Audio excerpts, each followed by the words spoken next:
Buenos días, Luis González Buenos Reyes. días. ¿Cómo estás? Pues muy bien. ¿Bien? Sí. Sí, sí, sí.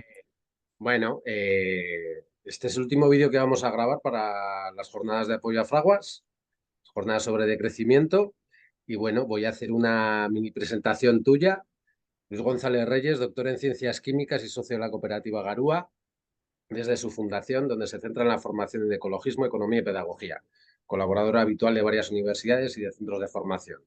También trabaja como investigador y acompañante en transiciones ecosociales en FUEM, Educación Ecosocial, donde es responsable de educación ecosocial, incidiendo en la elaboración de currículo y materiales didácticos con enfoque ecosocial, además de coordinar los comedores escolares ecológicos y saludables. Es miembro de Ecologistas en Acción, donde fue durante 9 años coordinador confederal y colabora en Entre Patios, El Arenero y Las Carolinas. Vivienda, crianza y alimentación, que no es poca cosa. Además, es autor o coautor de una veintena de libros sobre ecologismo social, como En la espiral de la energía y Educar para la transformación social. Vaya tela, ¿no? Hombre, dicho así, la verdad es que es un poco demasiado. Bueno, pero no me he inventado nada, creo, ¿no? No, no, no, no. No, no, no. Vale, vale. Bueno, pues yo quería empezar como con una pregunta, ¿no? ¿Qué es la economía social y solidaria? Y bueno, ¿en qué se basa y cómo la podemos integrar dentro del decrecimiento, ¿no? ¿Cómo se relacionan unas con otras? Mm. Pues habitualmente cuando hablamos de la economía social y solidaria, pensamos mucho en la parte productiva y decimos que es una economía que en la parte de producción se base en un trabajo cooperativo y bueno, pues ahí todo el mundo cooperativista pues tiene mucho que decir, pues con tomas de decisiones horizontales, con escalas salariales inexistentes o bajitas, ¿no? Con una propiedad de los medios de producción por la gente que trabaja. Tiene una parte de lo que tiene que ver con el consumo, que bueno, pues que se plantea que sea un consumo responsable desde una perspectiva ambiental, pero también desde una perspectiva, pues bueno, pues de justicia social y demás. Tiene otra dimensión que hace cuenta de, bueno, pues cómo es el mundo de las finanzas que permite que todo esto se engrane, ¿no? Pues si son finanzas pues movidas por economía, por monedas sociales, si son finanzas que de alguna manera pues bueno, pues consideran pues unas características éticas y demás, ¿no? Bueno, esto es normalmente en lo que nos venimos fijando. Pero en realidad esto no es suficiente. Desde la economía feminista nos dicen, ojo, que la economía productiva es importante, pero más importante es la economía reproductiva. Esa que permite pues, mantener nuestros cuerpos, esa que permite de alguna manera pues, que las personas podamos existir sobre la faz de la Tierra. Todos esos cuidados que se realizan muchísimas veces en el ámbito familiar y con un injusto reparto por parte de las mujeres, y esto lo tenemos que tener en cuenta, ¿no? Es más, sin esa economía reproductiva no existe economía productiva, así que bueno, pues esto tiene que entrar dentro del cuadro. Y desde la economía ecológica se dice, bueno, pero esto tampoco es toda la película, porque en realidad para que haya cualquier tipo de actividad, pues necesitamos una serie de materiales, necesitamos una serie de energías, porque sin esto no hay ningún tipo de actividad económica y estos materiales y energía generan pues unos residuos. Los residuos materiales los tenemos que volver a integrar, ¿no?, dentro de una especie de economía circular, y los residuos energéticos, la energía que se disipa, bueno, pues tenemos que de alguna manera que no nos genere demasiados problemas en los ecosistemas. Esto digamos que es el marco clásico que venimos trabajando, pero es un marco que probablemente merezca ser puntualizado un poco más, y aquí podemos ponernos estas gafas de crecentistas que comentabas anteriormente, ¿no? Porque cuando estamos hablando de la parte productiva, en realidad en sociedades sobredesarrolladas, como es la del caso, ¿no?, del Estado español, de la Unión Europea, de Estados Unidos, Japón y demás, bueno, necesitamos que la economía productiva sea mucho más pequeña, porque tenemos unos grados de extralimitación, como decía, altísimos. Así que la primera idea es economías, sistemas productivos más chiquititos.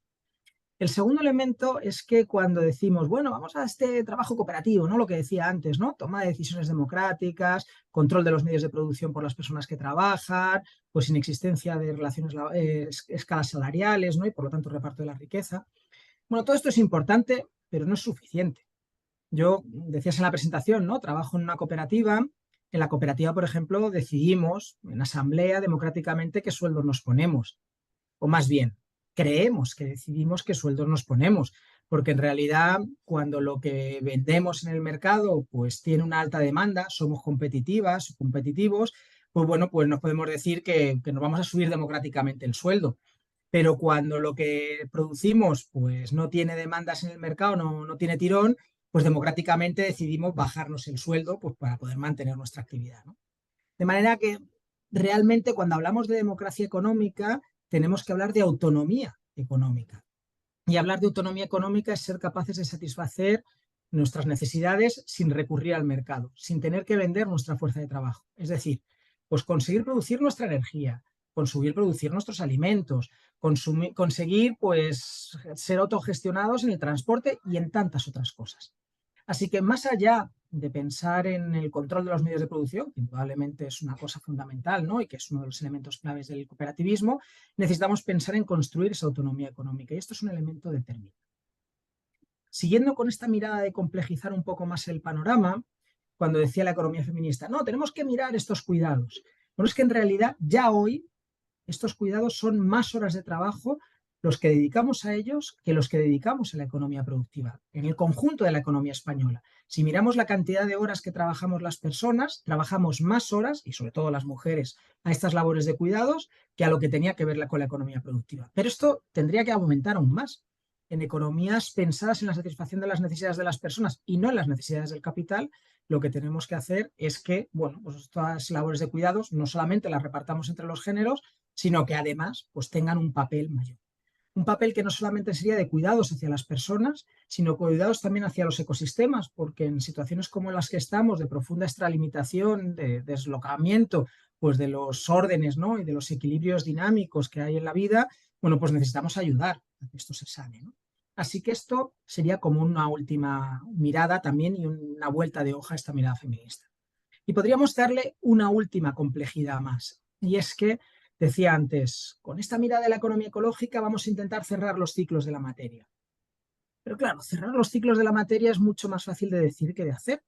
En realidad ahora mismo las sociedades humanas pues estamos cerrando los ciclos en aproximadamente el 8% de nuestros materiales, el 92% restante no los cerramos y probablemente sea estructuralmente imposible que los cerremos, porque gran parte es lo que emitimos a la atmósfera o lo que dispersamos por el campo, el fósforo que ha sobrado de los fertilizantes y que no podemos cerrar esos ciclos, ¿no? O lo que acumulamos en forma de stock construido, de construcciones, ¿no? Cerrar los ciclos en realidad significa ver quién está cerrando los ciclos en este planeta, que es el conjunto de los ecosistemas, que son los que son capaces de reciclar el fósforo, el nitrógeno, el carbono, pues hasta órdenes del 99,5-99,8%. Eso sí que es cerrar los ciclos. Por lo tanto, una economía humana que cierre los ciclos, en realidad es una economía que se inserte dentro del funcionamiento de los ecosistemas, y una economía que se inserte en el funcionamiento de los ecosistemas no puede ser ni una economía basada en los servicios ni una economía basada en la industria, sino que tiene que ser una economía basada en el mundo agrario, en todo lo que tiene que ver pues, con ese gran ecosistema, ¿no? Los agrosistemas, pero no de cualquier forma, sino además con unas perspectivas agroecológicas, porque sabemos que la agroindustria también genera una dislocación pues, potentísima, ¿no? En los ecosistemas y demás, ¿no?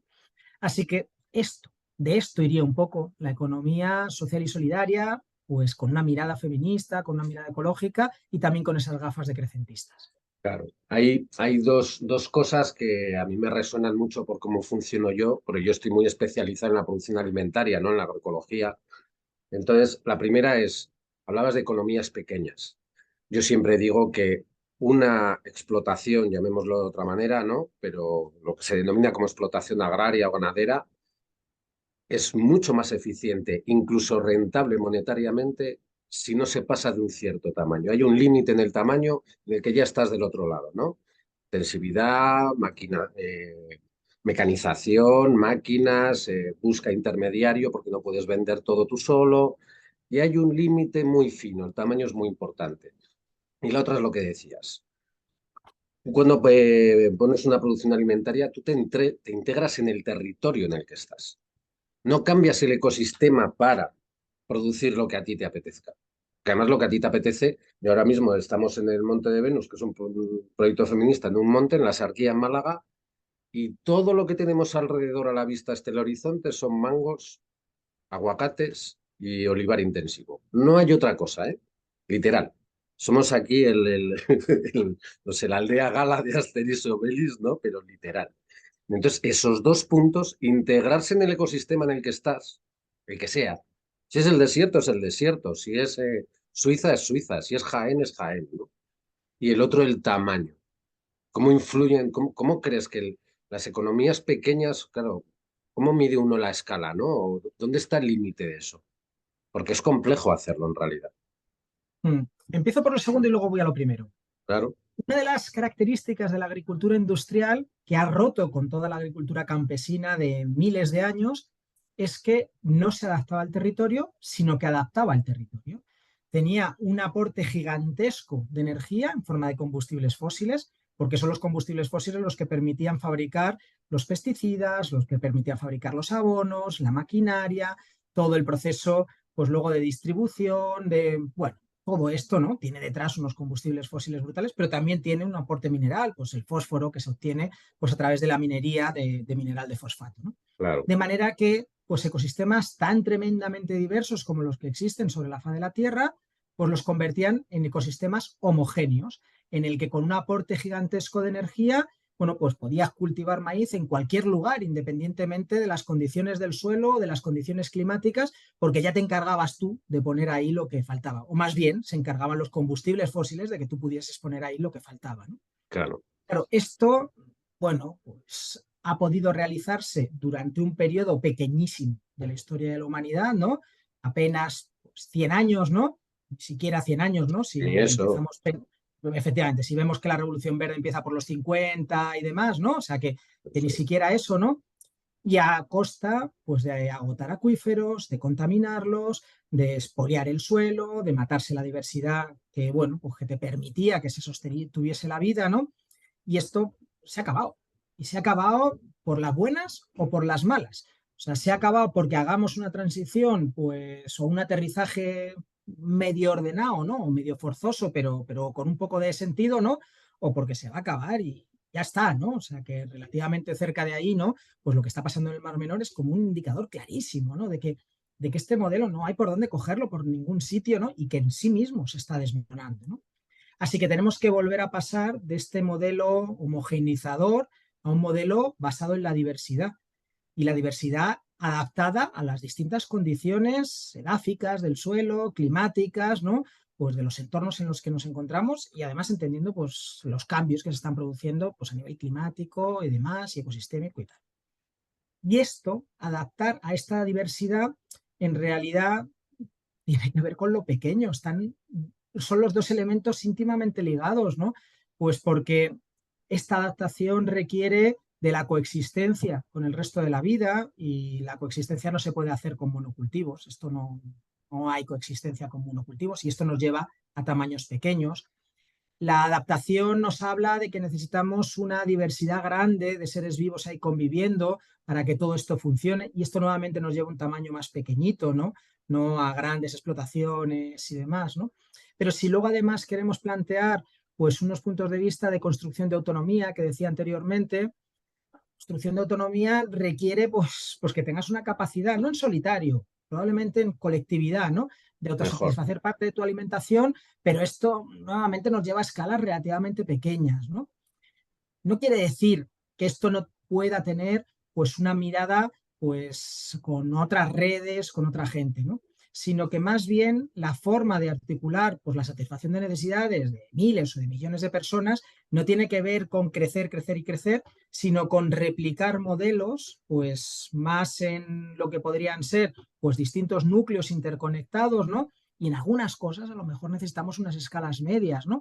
De algunas determinadas cosas, pero probablemente la construcción de alternativas para la satisfacción de necesidades desde otros paradigmas distintos tiene más que ver con esa parte de la diversidad y más que ver con esa parte de lo pequeño, ¿no? Por más que luego cuando entremos en el detalle, pues habrá algunas cosas que necesitemos que sean un poquito más grandes, ¿no? Y Por que, supuesto. bueno, una cosa no quita la otra, ¿no? Eh, Pero que sí, yo estoy muy de acuerdo con las dos reflexiones que tú lanzabas. mm. Hay dos preguntas, dos cosas básicas que no quiero que se me escapen, entonces te las voy a tirar ya. Una es si la economía social y solidaria es adaptable a cualquier sector productivo. Entiendo que sí, pero yo no soy experto en esto, ni mucho menos. Y luego, me gustaría mucho que hablaras un poco del libro que has escrito con el señor Almazán. Claro, es que para que lo sepa igual un poco la gente, nosotros hicimos un amago de entrevista, bueno, una entrevista que a mí se me fue la olla con el tiempo, se cortó abruptamente y entonces la hemos repetido, ¿no? Y en ese momento yo todavía no sabía de la publicación de ese libro, pero ahora ya sí.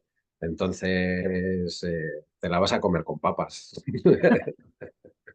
Pues vamos con la primera. ¿Es adaptable a la economía social y solidaria a cualquier sector productivo? Bueno, primero, si nos ponemos estas gafas decrecentistas que nos poníamos al principio, hay muchos sectores productivos que o bien tienen que desaparecer, y esto creo que lo tenemos que mirar a la cara, ¿no? Y no escondernos, ¿no? O bien tienen que hacerse como mucho más pequeños. Entonces, hay determinados sectores productivos que digamos, pues no merece la pena ver si lo podemos adaptar o no. Pues porque el sector del automóvil, que probablemente el motor de combustión interna es el arma de destrucción masiva más brutal que haya podido descubrir o inventar la humanidad, ¿no? O determinado formato socioeconómico dentro de la humanidad, ¿no? Este capitalismo global e industrial, ¿no? Bueno, pues esto pues que no hay que pensar mucho en cómo adaptarlo, porque lo que tenemos que pensar es una reconversión potente, ¿no? Pero aun con todo, lo que nos encontramos es un entorno como el capitalismo altamente competitivo y que en los principales nichos en los que hay pues, capacidad de generación de beneficios, de reproducción del capital, pues hay pues, un nivel de competitividad todavía mayor que hace que el nivel de inversión, por ejemplo, en máquinas sea brutal, ¿no? Para poder mantener pues, entre las distintas empresas pues, sus niveles de competitividad. Claro, pensar que desde la economía social y solidaria vamos a poder llegar a esos sectores, pues simplemente por nuestro propio desarrollo, pues no es muy realista, porque en realidad esos sectores tienen un nivel de concentración tan grande de capital, de tecnología y demás, que bueno, no vamos a poder llegar ni vía competitividad, ni vía crecimiento, ni nada de esto, a no ser que hagamos un desvirtuamiento total, ¿no? De lo que podrían ser nuestras lógicas, ¿no? Y en lugar de ser pues lógicas poscapitalistas, tengamos lógicas capitalistas pues, con otro sellito distinto, ¿no? Así que llegar a determinados sitios pasa inescrutablemente, o sea, inevitablemente por procesos de expropiación en el que las personas pues nos hagamos cargo, cojamos las riendas de esos espacios, ¿no? Y de alguna manera los cooperativicemos. Esto en realidad no estoy diciendo nada nuevo en la historia del movimiento obrero, sino que ha sido una cosa que ha acompañado a todo el movimiento y que lo han tenido clarísimo. Que lo hayamos olvidado en los últimos años no quiere decir que no forme parte de ese legado histórico ni que no sea un elemento con el que tengamos que trabajar. Y enlazo con lo del libro porque tiene que ver con toda esta historia. En el libro, de alguna manera, lo que planteamos es qué contexto estamos viviendo y planteamos que no es un contexto cualquiera, sino un contexto en el que nuestro orden social se está desmoronando y con él, pues, los parámetros culturales, los parámetros políticos o los parámetros económicos. Y se está desmoronando por múltiples causas, pero unas de ellas tienen que ver con el choque con los límites ambientales y esta desestabilización ecosistémica en la que vivimos. Bueno, esto es de alguna manera el contexto, ¿no? Y es el contexto en el que tenemos que ver cómo se desarrolla la economía social y solidaria. Así que lo que hacemos es que tomamos la economía del Estado español y vemos la economía productiva y vemos distintos sectores. El turismo, el transporte, la energía, la construcción, las finanzas. Bueno, recorremos los 11 principales sectores económicos de la economía productiva, vemos cuál es la situación ahora mismo en el Estado español, pues cómo van las cosas en la construcción, ¿no? De casas, no sé qué, donde hay más casas vacías, donde están más o en la industria, ¿no? Pues qué tipo de producciones industriales son las mayoritarias en el Estado, pues la alimentaria, la de automóviles y tal. Bueno, hacemos como una caracterización de todo el sector y a partir de ahí planteamos cuáles serían políticas decrecentistas que nos permitirían trabajar ahí. Y esto tiene que ver con lo que decía antes, ¿no? Porque hay sectores que tienen que decrecer de forma importantísima, el turismo, otros pues que tienen que reconfigurarse de forma muy importante, la energía, ¿no? Y bueno, pues a partir de ahí vamos lanzando pues medidas concretas y políticas concretas para cada uno de los sectores partiendo de la realidad que hay. Pero claro, una cosa es saber qué quieres hacer, cuáles podrían ser ese tipo de políticas, y otra cosa es saber cómo vas a conseguir que se pongan en Sí, sí, marcha. esa es la gran Porque pregunta claro, siempre. efectivamente, ¿no? ¿Cómo? Así que la última parte del libro en lo que nos metemos es en qué tipo de estrategias, a nivel de sugerencia y para discusión colectiva, pues podemos llevar a cabo, pues para que esto sea una realidad y que para que lo podamos llevar a cabo, ¿no? Planteamos algunos marcos generales, ¿no?, a la hora de pensar en las transformaciones, pero luego nos detenemos, digamos, en los tres grandes ejes de transformación que hemos venido haciendo los movimientos sociales desde hace un montón de décadas, ¿no? Por una parte, la resistencia frente a la degradación social y ambiental, ¿no?, y cómo se tiene que reconfigurar con esas gafas decrecentistas y además con ese contexto nuevo en el que estamos. Cómo serían las estrategias de creación de nuevos marcos culturales, de nuevos sistemas de valores y cómo los podemos articular. Y por último, que desde nuestro punto de vista es la estrategia principal en la que tendríamos que centrar más las fuerzas, ¿no?, cómo construimos esas alternativas, cómo construimos esas economías que se puedan llamar solidarias, feministas, ecológicas, ¿no?, y qué papel desempeñan en todos los procesos de cambio. Eh, Mirando un poco más a este último punto, ¿no? Que dices como principal, puedes soltar algún esbozo, algún ejemplo, o desarrollarlo un poquito más si quieres, porque me Bueno, parece pues interesante. sí, pues una de las discusiones que tenemos en el libro es, a la hora de construir alternativas, ¿quién es el actor que construye las alternativas? Porque hay un debate que atraviesa ahora mismo los movimientos sociales y que plantea, el actor tiene que ser el Estado, ¿no?, porque tiene unas herramientas inigualables, ¿no?, para poder llevar a cabo esto, o el actor tiene que ser la sociedad civil organizada, ¿no?, a través de procesos de creación de sus propias instituciones, ¿no?, de nuevas institucionalidades y demás. Bueno, entramos en ese debate y planteamos los límites que desde nuestra perspectiva tiene el Estado para poder ser un actor de cambio y que tienen Claro, que ver con debilidades suyas y estructurales, ¿no? El Estado nunca ha sido un actor de transformación social, ha mantenido las jerarquías, unos estados más y otros menos, no digo que todos los estados sean iguales, no lo decimos a Adrián y yo tampoco en el libro, ¿no? Pero desde luego no hay ningún estado que se pueda denominar democrático, justo o sostenible, ninguno en la historia de no la humanidad, existe. ¿no? Porque intrínsecamente mantiene esas jerarquías. Mm. Pero además es que el Estado moderno es un Estado atravesado claramente por el capitalismo, no puede actuar si no tiene financiación y esa financiación requiere de que el funcionamiento de los mercados vaya bien, porque de ahí saca los impuestos a las personas o a las empresas y de ahí saca la deuda que le permite, pues, funcionar. Así que esto es un elemento que le ata de pies y manos, ¿no? Así que lo que planteamos es que no puede ser el actor, como mucho podrá catalizar los cambios y le podremos empujar a que los catalice, y está bien que le empujemos a que los catalice, ¿no?, y que ayude a esos cambios, pero no van a ser iniciativa suya. La iniciativa tiene que estar en la ciudadanía organizada. Y esto, de alguna manera, sitúa, pues, una mirada estratégica en que tenemos que crear organización social y una organización que articule, pues, de alguna manera, alternativas, ¿no?, y que articule otras formas de satisfacer nuestras necesidades. Porque creemos que esta parte es determinante, ¿no? Sin, de alguna manera, otras formas de vivir, pues las luchas podrán ser muy potentes, pero se van a acabar desgastando porque necesitamos otras formas de satisfacer nuestras necesidades. Creemos que es estratégico porque requiere mucho esfuerzo y entonces tendremos que poner el esfuerzo en ello, ¿no? Porque en tiempos tan convulsos como los que se van abriendo, pues nada nos va a dar más seguridad que este tipo de cosas, ¿no?, que tener otras formas de alimentarnos, de generar energía y demás, ¿no? Porque necesitamos dedicar no nuestro tiempo libre a los procesos de transformación.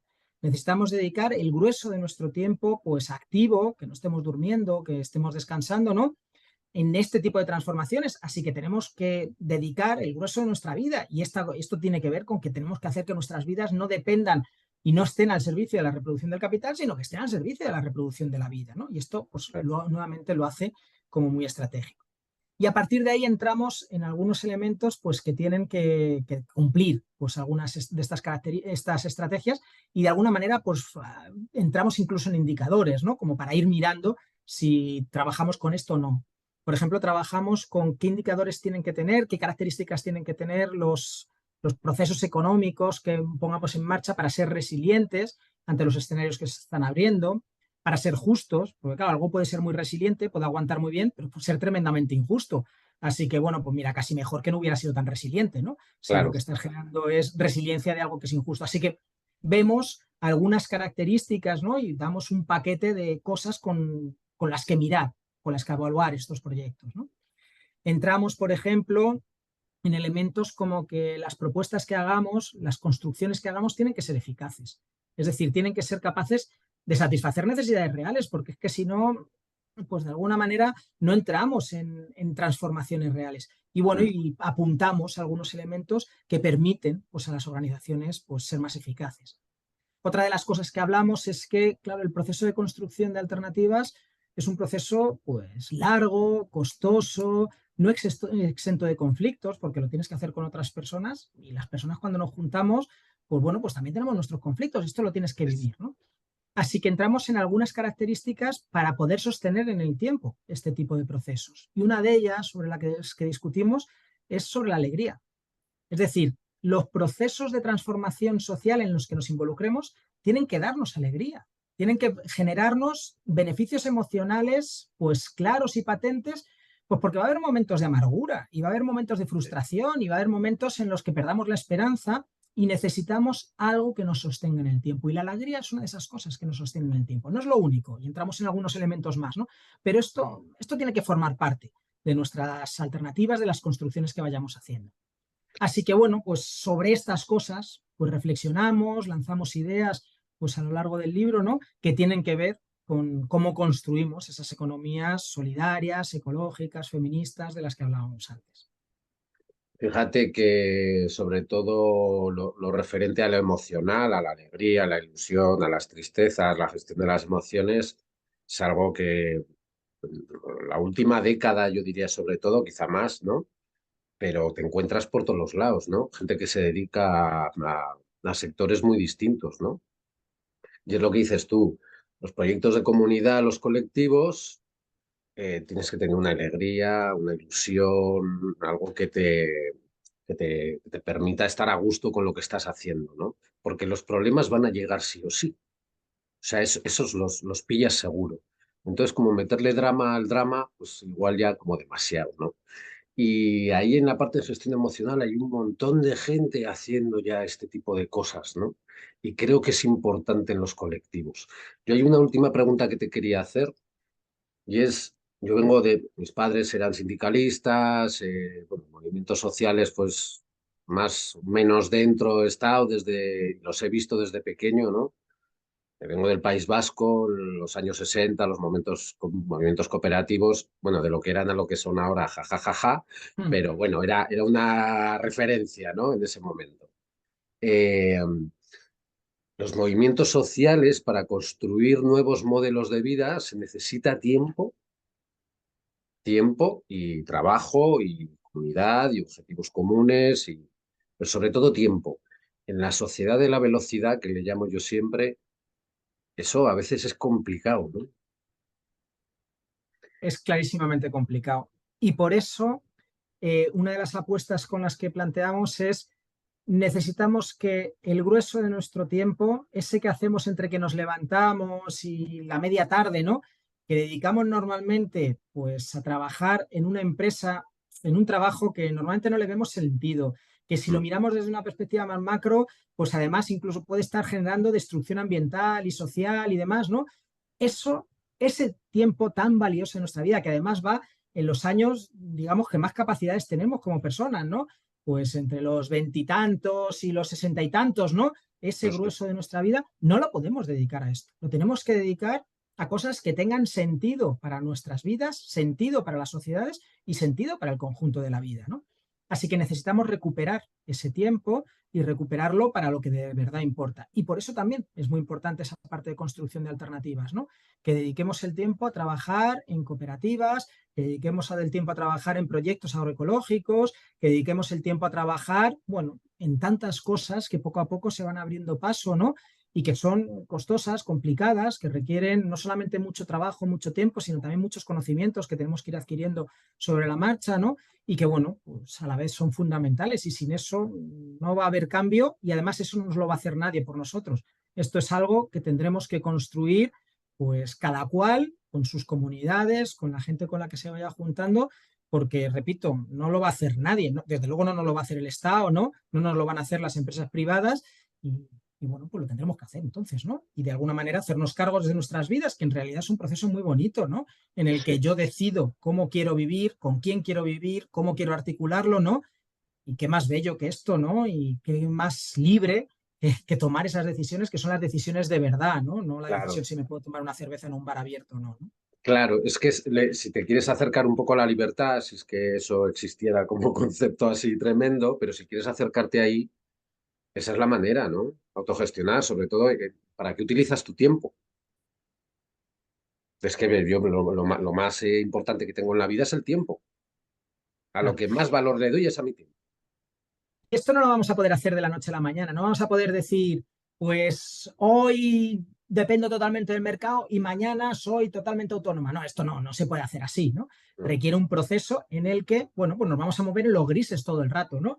Y la Eh, idea es ir desplazando el gris poco a poco, pues a lo largo del tiempo, ¿no? Pues metiéndome en proyectos nuevos porque hay otros que tengo consolidados, ¿no? Y abriendo redes nuevas, ¿no? Y que, bueno, pues que me van a ir permitiendo pues hacer un proceso de transformación que, repito, nunca va a ser rápido ni repentino, sino que va a ser un proceso pues que durará décadas y en el que pues probablemente tendremos que ir articulando pues procesos de cambio entre generaciones, porque si no, no va a ser posible construir pues otro mundo a partir de las ruinas de este que se viene abajo. Porque además ya no solo de décadas, y esto lo repito siempre con los diseños en permacultura o los diseños de un sistema alimentario o demás, y es como el primer diseño no se va a cumplir exactamente como lo has pensado en el papel, el segundo tampoco, el tercero tampoco, el cuarto tampoco, el quinto tampoco. Esto no se acaba. O sea, no es como en unas décadas lo voy a tener ya todo apañado y todo va a funcionar solo. Hay cambios constantemente y la naturaleza nos enseña eso además. Hay cambios constantemente. Entonces, yo creo que es una muy buena oportunidad para la creación de redes, básicamente porque nuestra dependencia del Estado y del modelo capitalista, eh, tú vas a trabajar, pagas tus impuestos, tienes el médico, tienes la seguridad social, como se terminan privatizando todos esos servicios públicos y servicios sociales, a la mayoría de la gente no nos va a quedar otra que sostenernos entre nosotros. Mm. Sí, sí, claramente, ¿no? Y esto no quiere decir que a la vez no intentemos exigir y luchar por una sanidad pública de Por calidad. Una supuesto, cosa no por quita la otra, pero que pensemos que realmente tenemos que autogestionar nuestras vidas y tenemos que ir construyendo ese proceso, bueno, pues es ahí, ¿no? Y nuevamente esto es decir, ¿quién es el agente del cambio? El agente del cambio es el Estado, el agente del cambio somos las personas organizadas, ¿no? Porque si somos las personas organizadas, tenemos que articularlo pensando en esto, ¿no?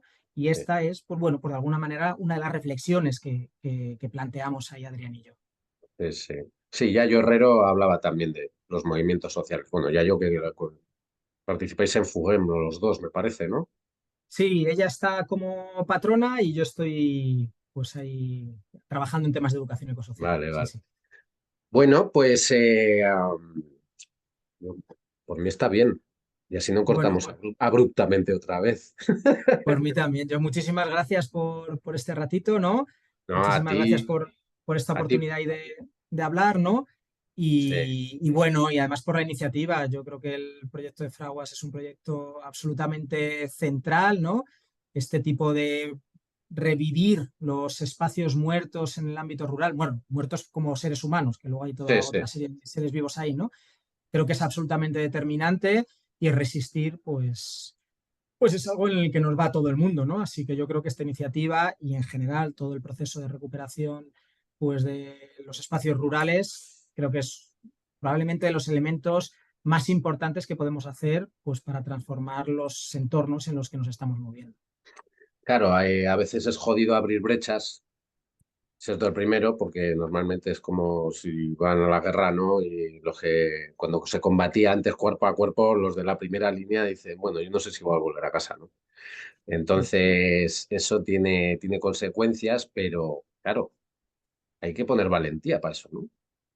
mucha, Y mucha. sí, yo es que recuerdo la generación de mis padres que se tenían que pegar con la policía, no estoy hablando de tener que volver a ningún tipo de violencia, pero resistir y pelear lo tuyo, yo Mm, creo que lo nuestro, vaya, sí, sí, creo que hay que recuperarlo cada vez más, ¿no? estoy totalmente de acuerdo. Mm. Así que bueno, yo me quedo con eso. Que recuperar, hay que insistir, y que es un concepto de Jaime Izquierdo que me gusta mucho, que es insistencialismo. Así que vamos a seguir con ello, Luis. Sí, sí, sí. Sigamos ahí ¿Vale? con el insistencialismo. Oye, pues muchas gracias de la gente de Fraguas y de mi parte también. Muchas gracias. Muy bien. A vosotros. Venga, hasta luego. Adiós. Y